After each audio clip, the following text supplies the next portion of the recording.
cool them down. Let the cooler heads prevail. Simmons is probably saying Schellenbach's holding him now. I'm sure that's what it is. Anytime a defensive guy starts it, he feels someone held him. Let's watch him here. It's right up on top of the screen, on the left-hand side of the screen. They cut inside there. That was a pretty good block. Well, Pitts is the guy that started at 74. Sure was. Mike Pitts with Galbraith. Second down. And 8. Oh, boy. Lorenzo Hampton.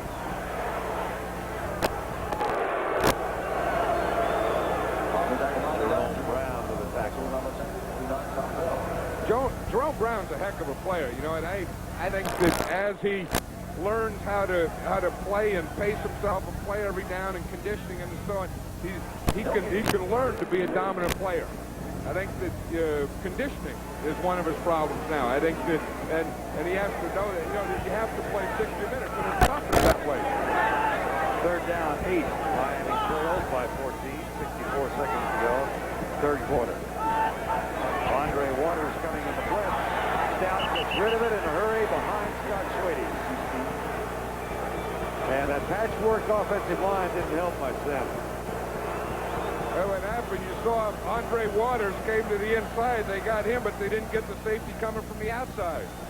Jeff Fisher, the new defensive coordinator who replaced Wade Phillips this year. Phillips, of course, went on to Denver with Danny Reeves' staff. And those defensive coordinators, when they call an all-out blitz like that, they get nervous as heck. And then after it's successful, they're happy as heck. They go through a full range of emotion when they call a blitz. High snap for Roby. High punt for Roby. Fair catch for Henry Williams. Hang time of 4.7. We've got 46 seconds to go. 51-yard Roby punt. See if he checks his watch. No. Randall Cunningham, who thought he might get the rest tonight. No, I think the two things. I think the way he is resting, he's not running with a football. And if the Seahawks watch this game, and when they watch this game and they can't say, well, you got to contain Cunningham. He didn't run last week. They know better than that. And I think the way for Cunningham to get himself ready is maybe not to run and take that pounding at the end of the run. First down is 10. Mark Higgs in the backfield. Anthony Tony not to the 46-yard line. I see Vern down here. Scott Seekules is now warming up, and Stout had a tough night. And I think they probably said, okay, Scott Seekules, it's your turn. Seekules out of Virginia? Yes. Don Shula's been impressed with him. You know, got him from Dallas and kind of wondered why they let him go so early. I can tell you that the old regime in Dallas liked him a year ago. Ron Landry and his staff. Jimmy Johnson, of course, had Aikman and Wall there, but that pass behind Jimmy Giles. Incomplete. Looked like it was behind. E.J. Jr. was one of the guys that the Dolphins got in that Plan B thing, and I think he's fighting for his life. He was in on defense on that last play, and they threw it behind him, but he's a guy who they expected big things of. The Dolphins thought maybe he'd come in here and start, and now the last cut is going to be Bundy that will even make the team. Yeah, Junior might be fighting for his career tonight. Cunningham. Ball picked off. Rodney Thomas, number 24. Second-year man from Brigham Young knocked it down. That's the end of the third quarter with our score, Philadelphia 17 and Miami 3. We now pause for this word. Store, America's leader in consumer electronics, and by the Upjohn Company. If you're concerned about hair loss, see your doctor. Back at Joe Robbie Stadium in Miami for the final 15 minutes. Eagles broke the 3-3 halftime tie with 2 interceptions returned for touchdown in the third quarter. Fourth down now. Philadelphia will punt. John Telchik back. Schwade's in charge. Williams ready to return. Nicely high. That'll bounce. And be down by the Eagles inside the 5 near the 3. You know, one thing we've seen tonight, Bert, is we've seen great punting. I don't remember, I've seen a game like this where both punters have really put on an exhibition. Reggie Roby from Miami and John Kilchick.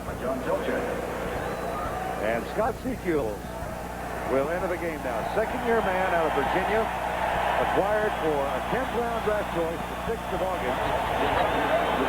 He spent the season last year as the number 3 quarterback and sometimes number 4 for the Dallas Cowboys. They had Fuller and Danny White and Kevin Sweeney. And I tell you, this is a tough place to come in for a quarterback when you come in inside the 10-yard line. The defense is fired up like this Eagle defense now. You're trying to run and you can't do it like this. This is tough. Ron Davenport, you got your 2 starting tackles are out. You're in your 2nd year in a brand new offense. Been here a week or 2 weeks. And Buddy has a couple of linebackers in there he really likes. Jesse Small. He only had 4 draft choices. Number 52, Jesse Small is one of them. And Britt Hager, you know that guy you talked about, the hippie from Texas, right? They're in there playing that, and I'll guarantee you they're fired up.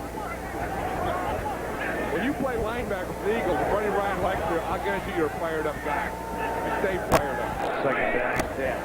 Seekules out of the shotgun. Reggie White is pointing across the line. Him. And he's pointing at Harry Galbraith. I'll bet you Reggie White lost 10 pounds tonight. He looks like he looks 10 pounds less right now, that body I just saw on there, than the one that started tonight's game. 63. That's Jeff Ulenake, the center, who is the backup center. Again, they've played mix and match in that offensive line because of injury. There's Reggie White.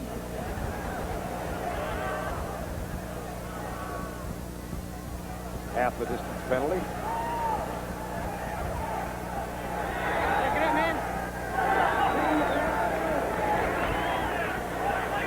Second down, 13. White over center. Here comes the max blitz. Seekules gets it out of the end zone. Good job. Reggie White signaling for a safety, but it wasn't a big.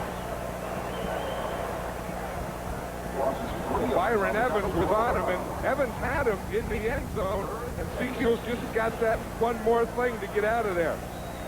I mean, this is tough. I mean, you throw it from out of here in the shotgun, guys coming up the middle, guys coming from the outside, guys flying at you, grabbing at you, pulling and everything. Now you're just fighting like heck to get one more little inch to get out of the end zone. And he did manage that. So now, 3rd down and 16. It looked like that ball spotted on the end zone. Sure does. If it touches the goal line, it's a safety. That ball's being snapped on the goal line. You can't do that. Here comes the blitz again. Caught out of bounds. Seth Joyner almost had his 2nd interception for a touchdown. This is the darndest football I've ever seen. The ball snapped from the goal line. Then he gets a big rush, and it's knocked up like a volleyball game or something. When the Eagles get you down there, and they're coming after you, they can be relentless. I mean, they got stuff hitting it. See, when it hit the goalpost, then it was out then. That made it dead. Let's see now if this ball is right on the line or in the end zone. Here's a view from behind as Reggie Roby. Now, this time they're okay. Yeah, the center moved it up. The last one they snapped from the goal line. Roby. Gizmo Williams, 44-yard line.